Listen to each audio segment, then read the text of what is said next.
School for Charlotte starts tomorrow. School for a lot of schools in the Metro Detroit area start tomorrow. Jimmy, you said Lexi doesn't start till after Labor Day. We had a little battle going on beforehand. For those that aren't in Michigan or aren't aware, a law was passed a number of years ago where schools legally were not allowed to start before Labor Day. The reason is the state of Michigan was losing millions and millions of dollars in tourism because when they started before Labor Day, it was that one last weekend and people weren't taking vacations that weekend. And because of that, they passed the law. Public schools cannot start until after. And lo and behold, that's been away for a while. The state of Michigan is now trying to change that. The Michigan Education Association and the school districts now with all the new contracts are moving that up so they can start prior to the holiday. Two things. Number one, a couple things.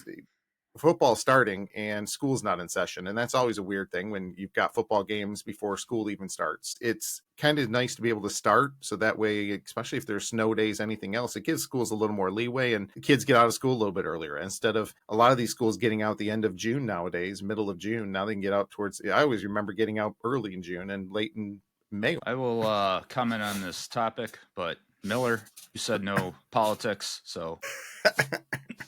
No. Well, I wouldn't call it politics per se. There's a little bit to it, but I'm just It is. You know. So Michigan state law required public K through 12 schools to start after Labor Day for many years. A rule passed to support this, exactly what Miller just said, to support the state's tourism industry. However, a growing number of schools have secured waivers or new laws have been proposed to allow earlier starts, making this requirement less strict than it once was. Many schools still start after Labor Day, but an increasing number choose to begin their academic year in late August to align with other factors, such as professional development and the desire to finish school before Memorial Day. Okay, my first argument against this is if you are a child these days, let's just use this, whatever you wanted to call this crap that we just had, if you want to call it spring. It didn't get warm until June 18th. So if you're getting out before Memorial Day, you basically lose, what we just did, you lose all of May, you practically lose all of June. So you have the month of July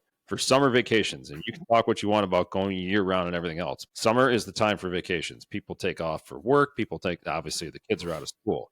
But again, you have a year like this where essentially summer was July. And the last 3 weeks up until today. This week is going to be hell on earth where the highs are going to be in the upper 60s. It's August.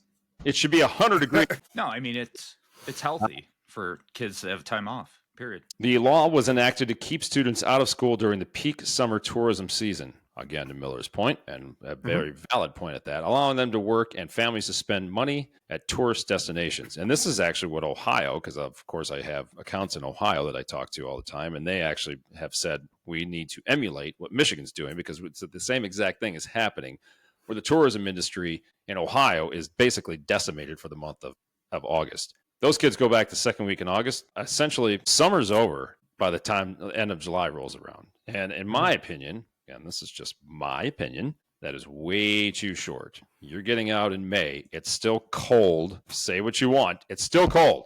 And people want to go swimming and they want to go on boats and they want to go on trips and they want to do tourism and they want to go up north and they want to go to this and that and everything else. And you start putting these kids in school in the second week in August and you are eliminating August as a summer tourism month.